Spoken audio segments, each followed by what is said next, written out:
Eu me chamo Alan Coutinho. Eu e meu grupo iremos falar sobre o gene CNR1.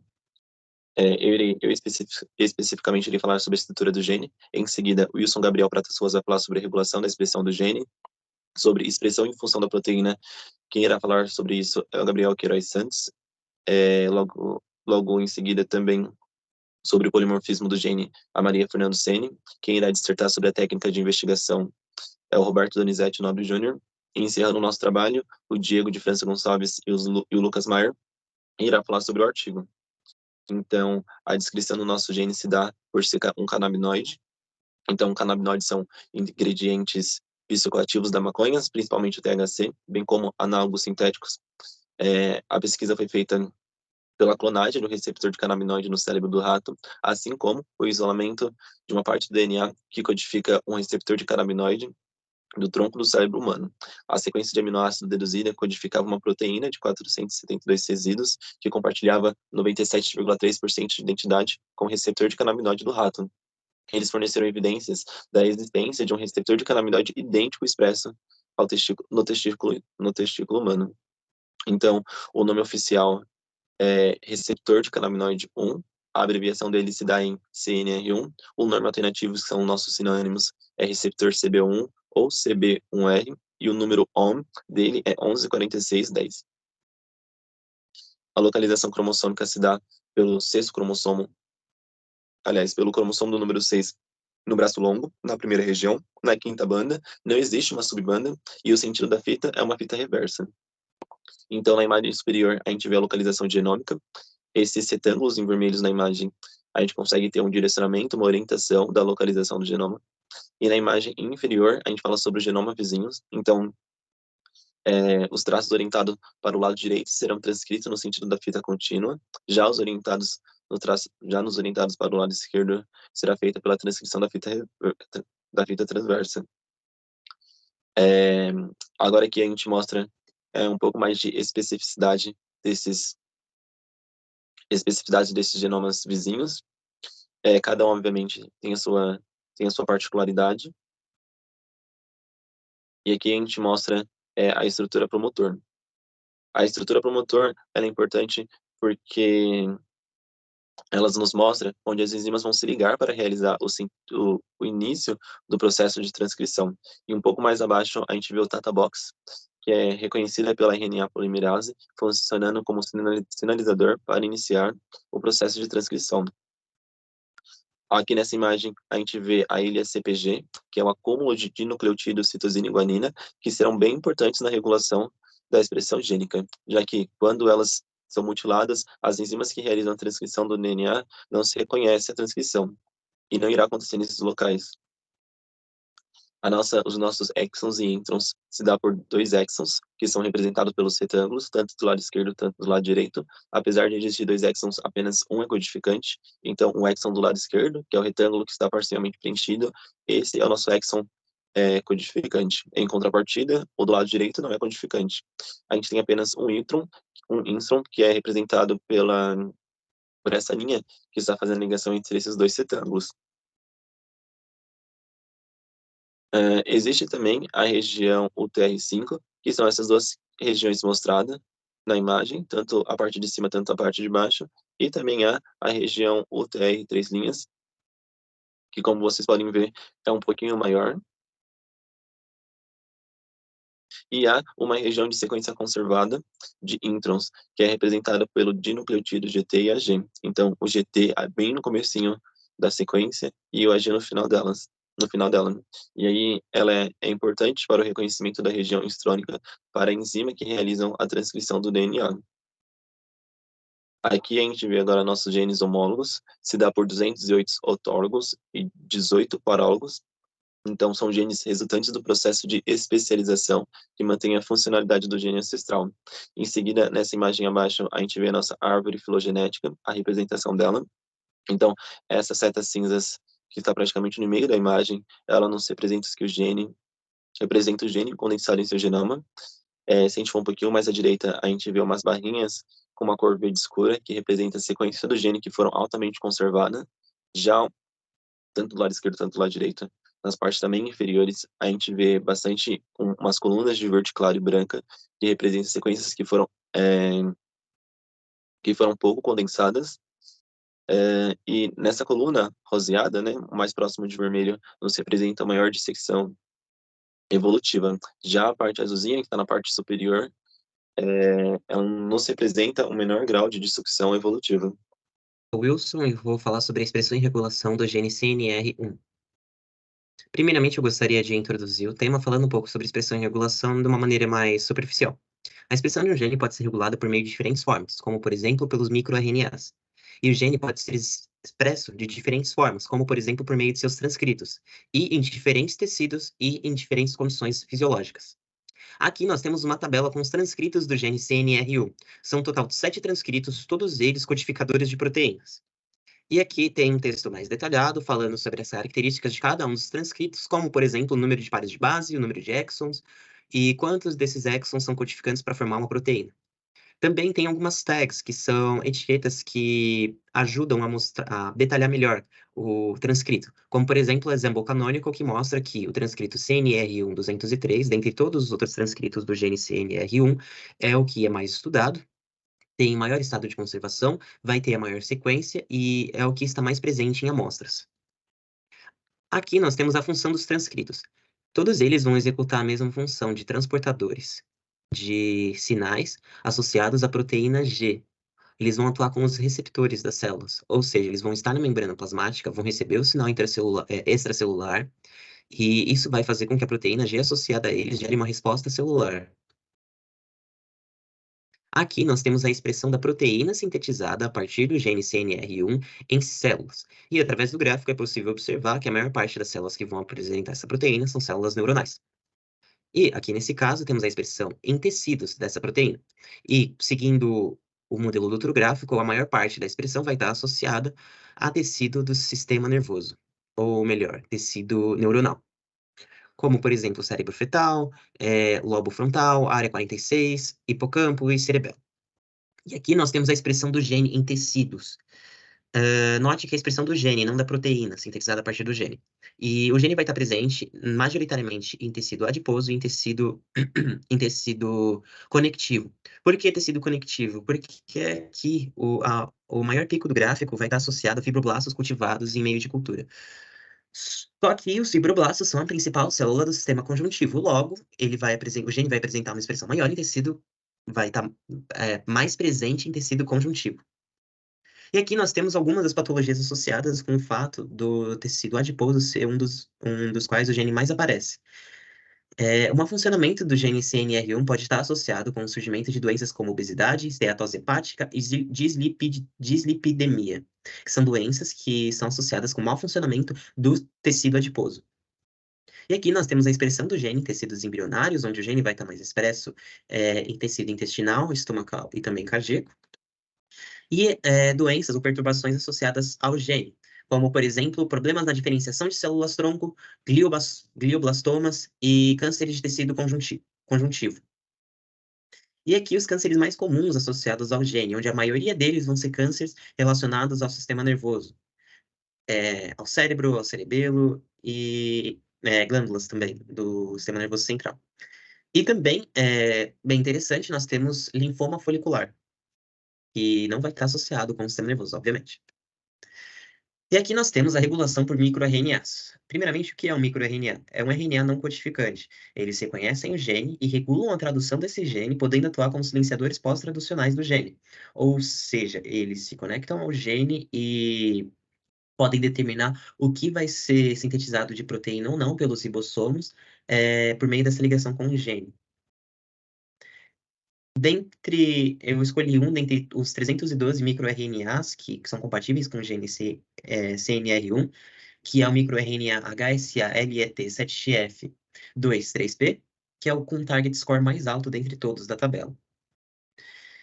E sobre ele tem a sequência que está apresentada na tela e a localização genômica que também está apresentada na tela. E as sequências que ele reconhece no gene CNR1 vai ser a sequência CTG-TATA e CTG-TATA-A, que vão estar grifadas em azul aqui na imagem do canto inferior direito. E também tem dois sítios de localização, do 3.261 e 3.750. Essas sequências reconhecidas vai ser onde o microRNA vai se conectar no gene CNR1 para poder atuar como um silenciador pós-traducional, atuando assim na regulação por meio de microRNAs. Olá, o meu nome é Gabriel e eu estarei apresentando a respeito da expressão e função da proteína. Eu dividi essa apresentação em 3 tópicos: a função da proteína, a localização da proteína em diferentes tecidos e células, e níveis de expressão da proteína e contrastes entre produção de mRNA e proteína. A proteína em questão é o receptor canabinoide 1, expresso pelo gene GNR1. E o receptor canabinoide 1, ele é um membro da família de receptores acoplados à proteína G para canabinoides endógenos, os ECDs, incluindo o AEA e o 2-AG, bem como fitocannabinoides, como o delta-9-tetrahidrocannabinol, o THC. A proteína em questão, ela realiza a função de inibir a atividade da adenilato ciclase de maneira dependente da dose, estereosseletiva e sensível à toxina pertussis. Em relação à dependente da dose, tem um exemplo no hipotálamo, que você tem uma baixa dose, você estimula o aumento da respiração, enquanto que uma altíssima dose, ela estimula a diminuição do ritmo da respiração. E lembrando também que a enzima adenilato ciclase, ela catalisa a formação de AMP cíclico, que atua como uma pequena molécula de sinalização intracelular, principalmente ativando a proteína quinase dependente de AMP cíclico. A proteína ela media muitos efeitos induzidos por canabinoides, atuando entre outros na ingestão de alimentos, perda de memória, motilidade gastrointestinal, catalepsia, atividade ambulatorial, ansiedade e dor crônica. Em relação à sua localização em diferentes tecidos e células, na célula ela é encontrada no citoplasma, propriamente dito intracelular, ou na membrana da célula. E nos tecidos ela é encontrada em maior número na glândula pituitária, nas células anteriores, nos bronquíolos, nas células ciliadas, ou seja, na ponta dos cílios, nos testículos, nas células de Sertoli, na placenta, nos citotrofoblastos, nos seios, nos adipócitos e no tecido adiposo propriamente dito. E esse gráfico ele pode mostrar para vocês a diferença de expressão que esses 5 tecidos eles mostram em relação aos demais. A proteína é expressada em outros tecidos, porém nesses 5 a expressão é superior, por isso estão em destaque. Aí nós temos a placenta, como eu falei, a glândula pituitária, os bronquíolos, os testículos, os seios e o tecido adiposo, ou seja, os adipócitos. E aqui nós temos também uma expressão do RNA, e nós temos uma grande expressão dele no gânglio basal, no tecido adiposo, também, como já foi dito, na proteína, e no córtex central. E a respeito das células, nós encontramos uma grande expressão do RNA nos neurônios inibitórios, como já foi dito pelo Wilson na apresentação anterior. E fazendo uma comparação com os níveis de expressão da proteína, né, o contraste entre a produção do mRNA e proteína, nós temos uma diferença grande no cérebro. Nós temos uma grande expressão do RNA e uma expressão mediana, quase baixa, da expressão da proteína. No olho temos uma baixíssima expressão do RNA. Nos tecidos endócrinos, nós temos uma expressão quase que equivalente entre ambas, com a proteína sobressaltando um pouco. No sistema respiratório temos uma baixa expressão do RNA, enquanto que uma expressão altíssima da proteína. No trato digestivo proximal, nós temos uma expressão baixa do RNA, enquanto que no trato gastrointestinal nós temos uma expressão mediana de ambas. No fígado e na vesícula, nós encontramos uma expressão baixa do RNA e uma expressão baixa da proteína, só que um pouco maior que a do RNA. Na placenta, nós temos um pouco de expressão do RNA. No rim e na bexiga, nós temos uma expressão mediana da proteína, uma expressão baixa do RNA. E no tecido masculino, nós já conseguimos ver uma elevada diferença, ou seja, tem uma baixíssima expressão do RNA e uma alta expressão da proteína, como já foi dito, se expressa nos testículos. E no tecido feminino, nós temos uma alta expressão, uma média expressão, na verdade, do RNA e uma alta expressão também da proteína, que se deve também aos seios, nos adipócitos, como foi citado anteriormente. No tecido muscular, nós temos uma baixa expressão do RNA.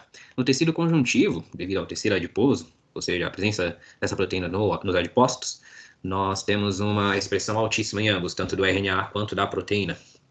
E na pele, nós temos uma baixíssima expressão de ambas, e na medula óssea também, sobressaltando apenas um pouco a proteína. Oi, gente, eu me chamo Maria Fernanda e eu vou falar sobre o polimorfismo do gene. O polimorfismo, ele tem como definição várias variações do mesmo gene, que podem ser vários alelos diferentes ou o loci cromossomo. Ou seja, a presença dessas diferentes variantes elas causam uma variabilidade genética e também são responsáveis pela diferença de fenótipos, que pode ser tanto a cor dos olhos, o tipo sanguíneo, ou até mesmo a predisposição a certas doenças. Aqui nesse gráfico, que temos ao lado, que foi tirado do exemplo, nós podemos ver que nesse gene eles têm vários tipos de variabilidades genéticas, mas que a mais comum é a variação intrônica do gene. A gente vai falar sobre a variação comum, que é a RS806368. Ela é uma variante do UTR3' e ela pode influenciar na expressão do gene, afetando a sensibilidade dos receptores de canabinoides e as substâncias químicas produzidas pelo corpo, que são os endocannabinoides. Ela altera a sequência de aminoácidos da proteína CB1 e essa diferença ela é dada pela troca da timina por uma adenina ou uma citosina. Normalmente o ancestral dela é a timina. Aqui nós podemos ver nessa imagem que tem lá, que foi tirando do exemplo, que essa variante ela também tem 7 transcrições e ela pode afetar também na questões dos endocannabinoides. Aqui nós vemos nessa imagem do lado esquerdo que ela sofreu delação e duplicação do cromossomo, onde esse cromossomo acaba se quebrando, se juntando com a cromátide irmã e formando um terceiro cromossomo. Nessa imagem da direita, dá para ver exatamente em qual posição da transcrição que ocorreu isso. Agora, a gente vai falar sobre a variação rara, que é a RS78965357. Ela também é uma variação da UTR3' e ela também altera a sequência de aminoácidos. É importante lembrar, nessas duas variações, que a variação da RS806368 é uma variação comum. Então, ela não necessariamente pode apresentar algum tipo de risco ou aumentado para certas doenças. Como ela é uma variação comum, ela contribui bastante para a genética de populações que a gente já vai ver. Essa variante rara, ela altera a sequência de aminoácidos pela troca da timina, que é o nosso ancestral, mas dessa vez ela é trocada por uma citosina ou uma guanina, alterando assim a sequência do aminoácido e a sequência do DNA desse gene. Aqui, nessa imagem tirada do exemplo, nós podemos ver também que ela também tem 7 transcrições. Nessa imagem do lado esquerdo, tirada do exemplo também, é possível ver que essa mutação, ela também sofre um tipo de delação cromossômica e dessa variação com os alelos ali trocados, formando outro cromossomo. A posição da transcrição, ela pode ser vista nessa imagem da direita aqui, tirada do exemplo também. Agora nós vamos falar da genética de populações dessas duas variantes. A imagem que tem em azul é a nossa variante comum. E a imagem que tem em vermelho e amarelo é a nossa variante rara. Como nós podemos ver, a variante rara, ela acontece em casos assim bem específicos. Ela é considerada 1% de todo geral e ela acontece mais ali no continente africano. Nos outros, ela basicamente não tem muita propriedade de força para acontecer. Ali na nossa variante comum, ela já é mais espalhada e ela tem uma quantidade de porcentagem de citosina mais significativa do que a quantidade de guanina que nós temos na nossa variante rara. Ali, no geral, ela é 27% em cima de 73% de timina. Nós temos que dar ênfase ali na América, no continente asiático, e também nós podemos analisar a questão da Europa. Todos esses são bem comuns. Essa variante comum, como nós vimos aqui no slide dela, ela pode aumentar a sensibilidade dos receptores canabinoides e das substâncias químicas do corpo, que são os endocannabinoides. Basicamente, era isso que eu queria falar sobre o polimorfismo do gene. Muito obrigada. Meu nome é Roberto, eu vou falar sobre as técnicas de investigação, e depois de ter falado sobre os polimorfismos do nosso gene, eu vou falar sobre como a gente vai identificar eles, e como a gente pode quantificar algum transcrito do nosso DNA, do nosso gene. Para identificar o polimorfismo, a gente vai realizar uma PCR-RFLP. A gente vai desenhar primers, anelar eles na sequência franqueadora, adicionar enzimas de restrição para realizar de clivagem, e na amostra depois a gente vai colocar numa eletroforese para poder fazer análise dos dados. Para identificar o polimorfismo, a gente vai primeiro escolher uma variante do nosso gene, que no caso a escolhida foi a RS806368. No Ensemble, a gente consegue encontrar a sequência flanqueadora e a gente vai focar somente na região do alelo mutante, que pode ser tanto T quanto A quanto C, nessa região que é um H vermelho, como demonstrou, como colocou o Ensemble. Para fim de exemplo, a gente vai escolher o Lalo Mutante A. A gente vai usar o Primer Blast, uma ferramenta para a gente poder desenhar os primers da sequência flanqueadora. O primer escolhido foi esse, o par de primers da E2, que o único que compreende a região de interesse, com a variante A, e é o também de maior tamanho do fragmento amplificado. O Primer Blast dá pra gente o Forward Primer, Reverse Primer, e alguns outros dados também importantes para confirmar a validade do par de primers. Para a gente verificar, de fato, na sequência flanqueadora, a gente vai pegar a sequência flanqueadora e analisar comparativamente com o Forward Primer, que é a sequência direta, né? A sequência direta da sequência flanqueadora, a gente vai colocar o Forward Primer diretamente, e o Reverse Primer a gente tem que fazer uma inversão e uma correspondência para achar a sequência correspondente na linha direta, na sequência direta da sequência flanqueadora com o Reverse Primer. Para a gente poder confirmar também, a gente consegue fazer o comparativo pelo UCS com o Ensemble, e para a gente ver a localização no cromossoma, né, dessa sequência flanqueadora, que dentro corresponde uma sequência específica do par de primers que vai ser identificado. A próxima etapa é a adição de enzima de reconhecimento para a realização de clivagem posterior. No nosso caso, infelizmente, nenhuma enzima de restrição foi reconhecida, ou para clivagem, ou para só reconhecimento. Para fim de exemplo, eu peguei uma enzima de restrição do tipo 2, BCRI, para a gente ver como seria como é a ação da enzima. A parte de vermelho, ali embaixo, pelo Restriction Mapper, a gente vê a região em vermelho, é a região de reconhecimento, e as setinhas em azul são regiões de clivagem que essa enzima iria realizar. Na eletroforese, a última etapa, a gente iria analisar os dados, vendo se houvesse a presença do Lalo Mutante naquela sequência de bases, a gente veria na sequência mutante, a gente veria duas bandas clivadas pela enzima, e numa sequência normal, sem aquele Lalo Mutante, a gente veria apenas uma banda, podendo identificar se o indivíduo tem a mutação, se ele é heterozigoto ou homozigoto para a mutação. E para a gente poder quantificar algum transcrito de RNA do nosso gene, a gente vai escolher algum transcrito e realizar uma RT-PCR e posterior PCR normal. Infelizmente, no nosso caso, do nosso gene, nossos transcritos, nenhum foi compatível com um kit de sondas para PCR de análise. E, para fim de exemplo, eu vou explicar como seria, de modo geral, uma transição uma quantificação de RNA transcrito.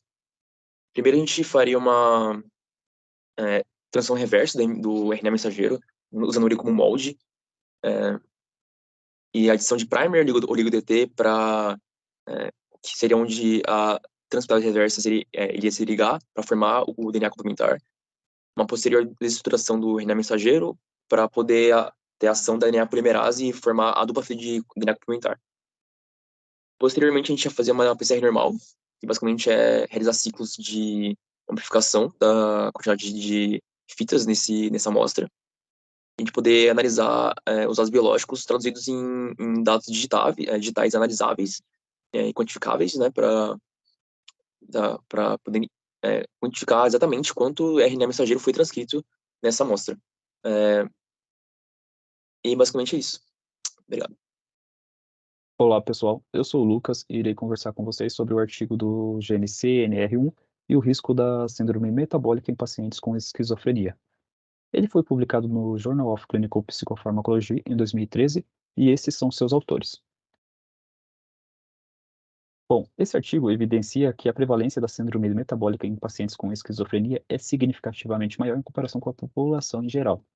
Isso se deve ao uso de medicamentos antipsicóticos, especialmente a olanzapina e a clozapina, pois essas drogas antipsicóticas interrompem o controle do hipotálamo na ingestão de alimentos e no balanço energético do organismo, causando um aumento do apetite e da ingestão alimentar. Esses efeitos metabólicos podem, pelo menos em parte, serem explicados pelo efeito lipogênico das drogas psicotrópicas, pois elas estimulam receptores serotonérgicos, adrenérgicos e muscarínicos do nosso organismo. Dito tudo isso, é muito importante salientar que nem todos os pacientes tratados com esses agentes desenvolvem ganho de peso ou distúrbios metabólicos. Outro ponto abordado nesse artigo é que o sistema endocannabinoide desempenha um papel importante na regulação da transmissão de dopamina e várias vias metabólicas. E o gene do receptor endocannabinoide tipo 1, o CNR1, é considerado um gene candidato tanto para a esquizofrenia quanto para distúrbios metabólicos. Ele também fala que há um outro gene candidato que pode residir no gene CNR1. Esse gene é o receptor canabinoide tipo 1, o CB1, que é ativado por ligantes endógenos como o tetrahidrocannabinol, o principal componente psicotrópico da cannabis. Metodologia. A população do estudo foi um grupo de pacientes internados e tratados com antipsicóticos no Centro Psiquiátrico da Universidade Católica de Leuven, na Bélgica. Todos os pacientes eram rotineiramente triados e monitorados quanto à presença de anormalidades metabólicas, avaliadas pela CID. Ele utiliza dados metabólicos coletados entre novembro de 2003 e julho de 2007, e a presença de síndrome metabólica foi avaliada usando os critérios adaptados da Adult Treatment Panel 3, que é um painel de tratamento para adultos publicados em 2001 nos Estados Unidos, com diretrizes de prática clínica para o controle dos níveis de colesterol em adultos e que inclui critérios para diagnóstico de síndrome metabólica. Genotipagem. O DNA do genômicos foram extraídos de linfócitos sanguíneos usando o procedimento padrão, e um total de 7 tags SNPS identificados em CNR1 foram genotipados, com o objetivo de estudar os efeitos indutores de psicose da cannabis. Só para esclarecer, SNP significa polimorfismo de nucleotídeo único, e é definido como a substituição de um único nucleotídeo por outro, em um determinado local do DNA. Resultados. Aqui estão exemplificados alguns números da amostra em que foi aplicado esse estudo. Nele vale ressaltar o alto número de pacientes do sexo masculino, cerca de 70%, sendo a maioria dos pacientes europeus brancos, aproximadamente 95%. Também é interessante visualizar que, diante de toda a amostra, quase 36% relatou já ter usado maconha. No entanto, o uso da cannabis não foi associado com síndrome metabólica. Portanto, não foi adicionado às análises como uma covariável. Aqui nessa tabela, é possível evidenciar os dados que acabei de informar para vocês, que compara o percentual de pacientes que possuem a síndrome metabólica com os que não possuem.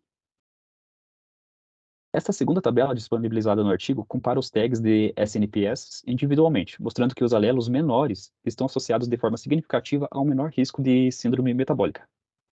E por último, essa terceira tabela, que compara os 3 SNPS menores, ilustra que as diferenças na prevalência da síndrome metabólica foram devidas principalmente às diferenças no colesterol de lipoproteína de alta densidade, HDL, e na glicemia de jejum, quando comparadas a outros fatores. Discussão. Logo, devemos considerar que este artigo é o primeiro que examina a relação entre a prevalência da síndrome metabólica e as variações no gene CNR1 em pacientes com esquizofrenia. Descobriu-se que os alelos menores de SNPS foram significativamente associados ao menor risco de síndrome metabólica. As descobertas são consistentes com um crescente reconhecimento de que o CNR1 modula diretamente a homeostase lipídica periférica, e nenhuma associação significativa dos outros polimorfismos com a síndrome metabólica foi detectada. Dito isso, é possível concluir que o sistema endocannabinoide facilita não apenas o controle neural do apetite, mas também funções importantes, como aumentar o acúmulo de gordura nos adipócitos e reduzir o gasto de energia, influenciando o metabolismo de lipídios e glicose. A estimulação hepática do receptor CB1 leva ao aumento da síntese de ácidos graxos. Os antipsicóticos anfifílicos podem regular positivamente a expressão de genes envolvidos na biossíntese de colesterol e ácidos graxos celulares, e que o receptor canabinoide tipo 1 também interage com várias moléculas no hipotálamo. Portanto, com base no exposto, é possível deduzir que a superestimulação do receptor CB1 possa induzir a síndrome metabólica por meio de um aumento combinado na ingestão de alimentos e na desregulação da homeostase de lipídios e glicose. Olá a todos, eu me chamo Diego e hoje eu gostaria de compartilhar com vocês um artigo recente publicado na revista BMC Cancer em 2021.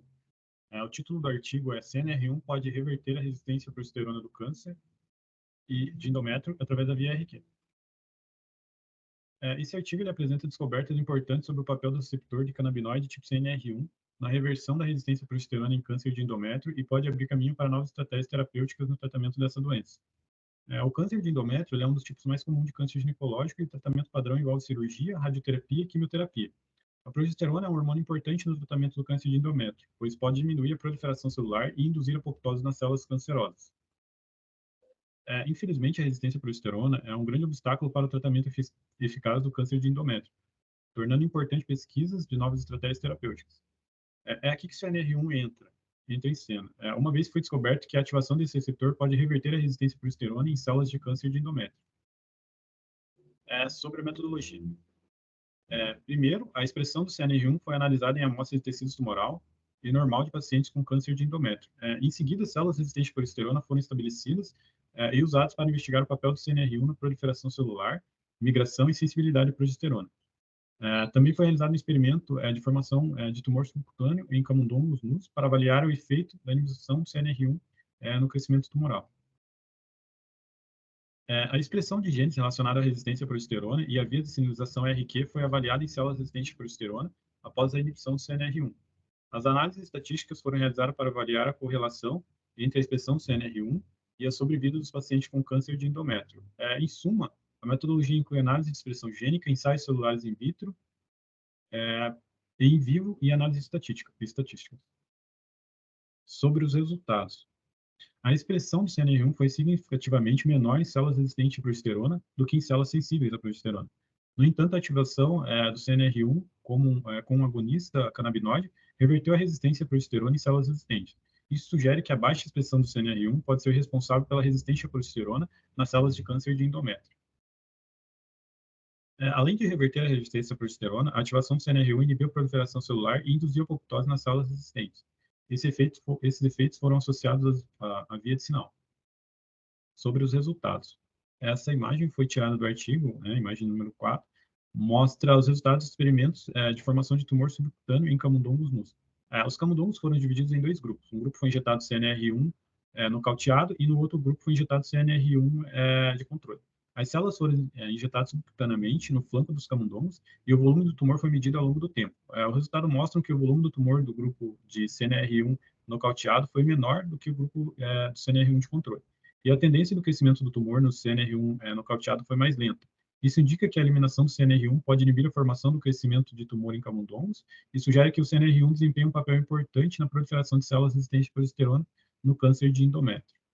Aqui nessa figura, a gente pode perceber, aqui nessa imagem A, que tanto nessa segunda fileira aqui, nesses tumores, como nessa última fileira aqui, os tumores eles são um pouco menores do que os outros. Na imagem B, a gente consegue perceber que esse gráfico de barra, tanto no gráfico 2 como no 4, onde tem a presença do CNR1, os tumores eles cresceram mais lentamente e tiveram um volume menor. Aqui no gráfico, nesse terceiro gráfico, a gente também consegue perceber isso. Seriam essas 2 últimas linhas, tanto essa com o quadradinho como essa com o triângulo invertido, possuem a presença do CNR1, ou seja, células que se desenvolveram menos, células com volume menor.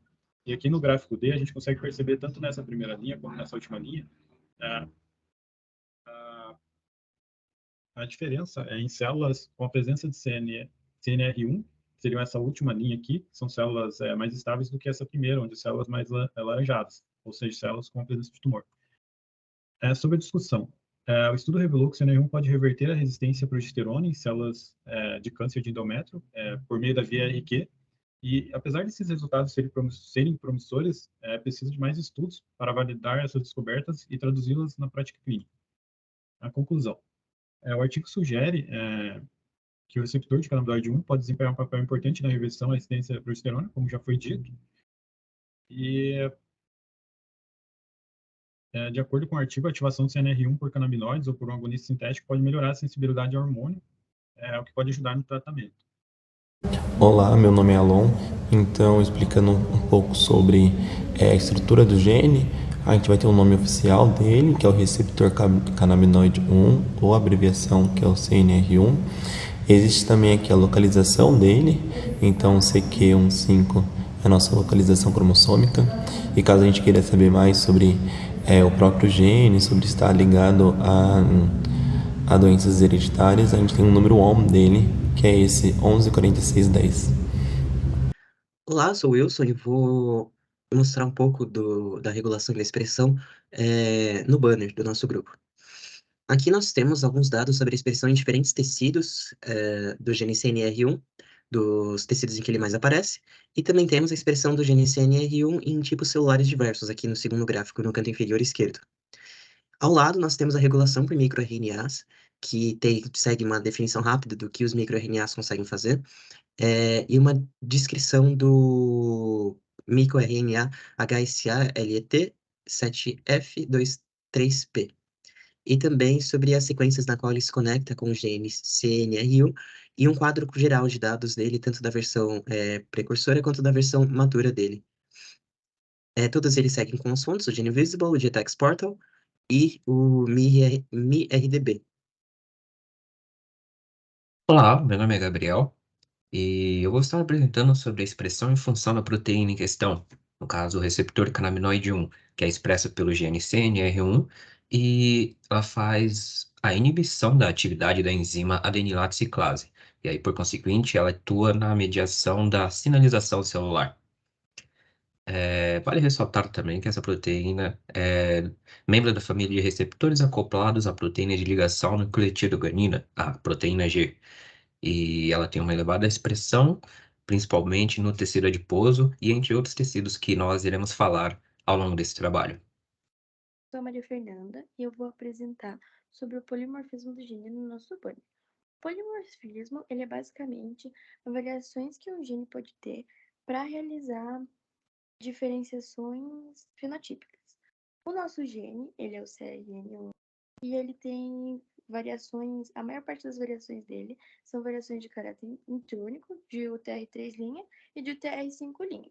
Essas variações, elas são necessárias para que haja uma variabilidade genética dos indivíduos e podem caracterizar predisposições a uma doença ou não.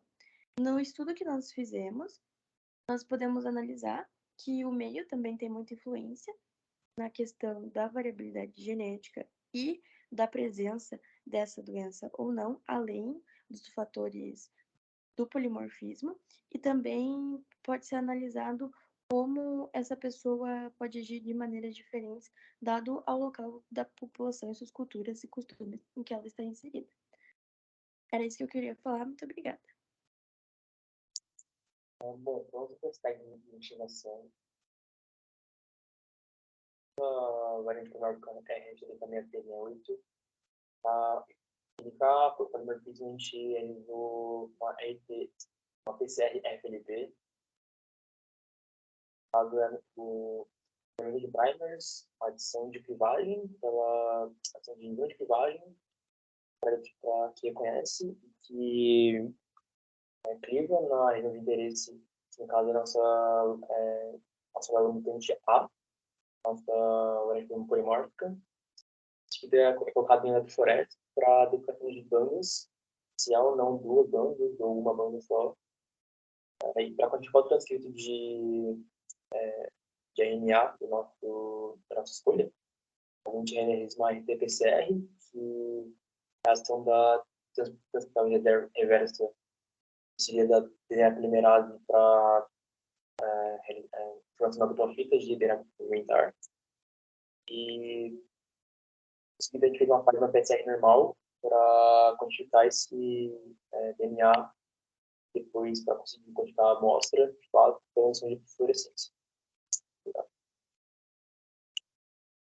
No banner também temos a promoção de um artigo com o seguinte título: Gene CNR1 e o risco de síndrome metabólica em pacientes com esquizofrenia. Neste artigo, por meio de estudos, cientistas indicam que a prevalência de síndrome metabólica em pacientes com esquizofrenia é significativamente maior em comparação com a população em geral. Isso se deve ao uso de medicamentos antipsicóticos. O estudo também indica que o sistema endocannabinoide desempenha um papel importante na regulação da transmissão de dopamina e várias vias metabólicas, e o gene do receptor endocannabinoide tipo 1, o CNR1, é considerado um gene candidato tanto para esquizofrenia quanto para distúrbios metabólicos. Achou o tema interessante? Acesse o artigo na íntegra através do link disponibilizado nas nossas referências bibliográficas. Muito obrigado.